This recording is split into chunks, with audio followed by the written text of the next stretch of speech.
हमेशा सदैव जो है मदद करेंगे। अच्छा बताइए कि क्या जो है आप ये अपने बच्चे के लिए जो है क्या कहेंगे? बच्चे कहाँ के रहने वाले हैं? मुगरा बादशाहपुर सहरसा गाँव जौनपुर। इस वक्त आपका क्लिनिक कहाँ है? सहरसा बाजार में। क्या हुआ है आपके साथ? हमारी पत्नी ने हमारे साथ बेवफाई की है। पत्नी क्या नाम? पत्नी का नाम क्या है? Priyanka Patel, son of Somnath Patel. शादी कब हुई थी आपकी? शादी 2017 में 31 मई को। 31 मई को। जी। शादी को हुए लगभग 6 साल 2 मंथ हो गए। अपने फिर क्या हुआ? किसी से प्रेम करती थी? जी। क्यों चली गई? आपने कारण पूछा? कारण क्या, मैं सो रहा था तो कारण क्या पूछूं? आपको पता नहीं था, बिना बताए चली गई? जी जी। कुछ नुकसान करके गई या फिर ऐसे ही? 2.5-3 लाख रुपए का गहना ज्वेलरी ले गए, 40,000 उसके अकाउंट में पैसा था वो लेके गई हैं, 10-15 हजार रुपए कैश लेके गई हैं। तो जब पत्नी आपकी आई थी, जब आप ब्याह कर लाए थे, तो कितना पढ़ी लिखी थी उस समय? BSc सेकेंड ईयर की थी, BSc थर्ड ईयर में हमने 2018 में एडमिशन कराया था उनका। फिर उसके बाद आपने पढ़ाई करवाई? एनएम कराया, एनएम का कोर्स कराया, जिसमें 5-6 लाख रुपए, 4-5 1,70,000 फीस जमा हुआ था, जिस एनएम में प्लस लाख रुपए तक अदर खर्चे आए थे। यानी कि शादी होने के बाद आपने अपनी पत्नी को पढ़ाया लिखाया और स्टाफ नर्स बनाया जी। और उसके बाद पत्नी आपको छोड़ देती है? उसके बाद हमारी पत्नी हमको छोड़ के छोड़ने का कारण यही था कि वो दूसरे से प्रेम करती थी? जी। क्या कहती थी कि हमें तलाक दे दीजिए? एक बार हमसे कहने लगी कि हमको तलाक दे दीजिए 10-15 दिन पहले। तो हमने कहा किस बात का तलाक, पढ़ा लिखा दिए इसीलिए आपको। जी। तो किसके साथ गई आपको कुछ जानकारी है? उसके बाद क्या होता है? ये उनका कॉल डिटेल निकाली तो सारी सच्चाई उनके हमारे सामने आई। तब से हमारा उनके प्रति दिल टूट गया। हाँ। इसके बाद उन्होंने, हमारे पास 5 साल का बच्चा है, ना तो बच्चे का उनको ध्यान है, ना तो पति का ध्यान है। यानी कि आपका एक बच्चा भी है? जी, 5 साल का बच्चा है।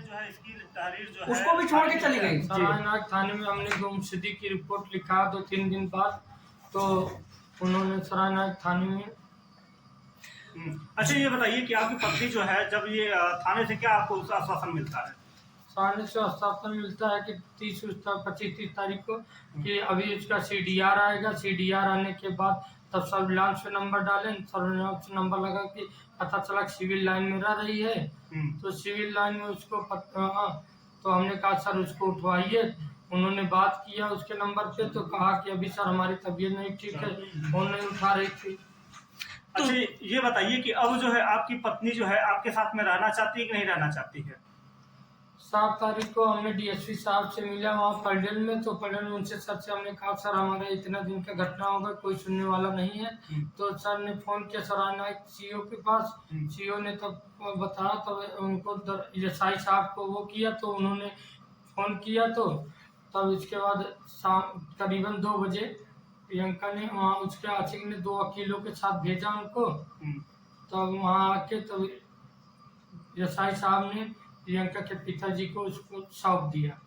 अच्छा ये बताइए कि थाने में जो है क्या आपकी पत्नी भी एप्लीकेशन दी है क्या?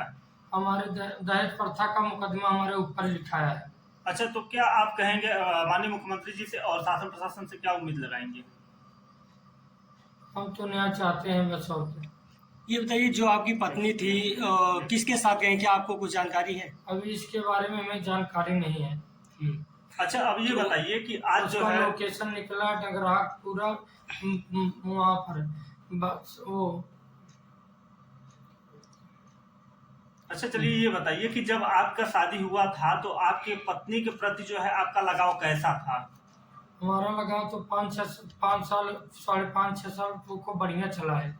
2-3 महीने इससे उनका बिहेवियर बदला है। यानी जब नौकरी लगने के बाद उनकी जो कार्यशैली थी वो बदल गई? जी, उनका डिग्री आने के बाद उनकी कार्यशैली बदलने लगी दिन प्रतिदिन। अच्छा ये बताइए कि अब जो है आपकी पत्नी जो है उनका चाल चलन और रहन सहन कैसा है अब?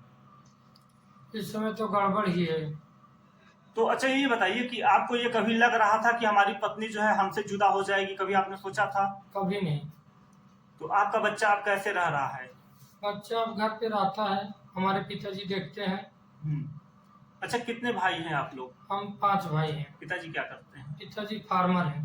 जी किसान है। जी। तो किसानी से आप लोग निकल के जो है आपने फार्मासिस्ट की दुकान खोली। जी जी, हमने फिजियोथेरेपी कोर्स करा, हमें पढ़ाया लिखा है, जी। तो हमने एक छोटा सा सेंटर खोला फिजियोथेरेपी। तो अब जो है अपनी पत्नी को आप अपने पास में रखते थे। हाँ, मैं अपनी पत्नी को अपने पास रख के पढ़ाता था तमन्ना इंस्टीट्यूट पैरामेडिकल ऑफ साइंस, कमला नेहरू के सामने। अच्छा अब ये बताइए कि अब आपके पिताजी लोग क्या बोलते हैं, आपके भाई लोग क्या बोलते हैं घर पे? अब मान लीजिए कि आपकी पत्नी जो है जुदा हो गई है, क्या अभी बोलते तक तो कुछ बोलते नहीं है, अब क्या करें, क्या बोलेंगे। मान लीजिए आपकी पत्नी आती हैं तो क्या आप उन्हें एक्सेप्ट करना चाहेंगे या फिर उन्हें किस तरह से अब देखना? घर वाले जैसा डिसीजन लेंगे उसी हिसाब होगा, अब हम क्या यानी जो घर परिजनों का डिसीजन हो उसी पे आप भी जी। रहेंगे? अच्छा एक चीज और आपसे पूछना चाहेंगे। फिर उसके बाद आपने पढ़ाई करवाई। एएनएम कराया, एएनएम का कोर्स कराया जिसमें 5-6 लाख रुपए, 5 लाख 4-5 1,70,000 फीस जमा हुआ था, जिस एएनएम में प्लस लाख रुपए तक अदर खर्चे आए थे। यानी कि शादी होने के बाद आपने अपनी पत्नी को पढ़ाया लिखाया और स्टाफ नर्स बनाया, जी। और उसके बाद पत्नी आपको छोड़ देती है। उसके बाद हमारी पत्नी हमको छोड़ के चली छोड़ने का कारण यही था कि वो दूसरे से प्रेम करती थी। जी। क्या कहती थी कि हमें तलाक दे दीजिए? एक बार हमसे कहने लगी कि हमको तलाक दे दीजिए 10-15 दिन पहले, तो हमने कहा किस बात का तलाक, हाँ पढ़ा लिखा दिए इसीलिए आपको। जी। तो किसके साथ गए ये आपको कुछ जानकारी है? रुकिए, रुकिए।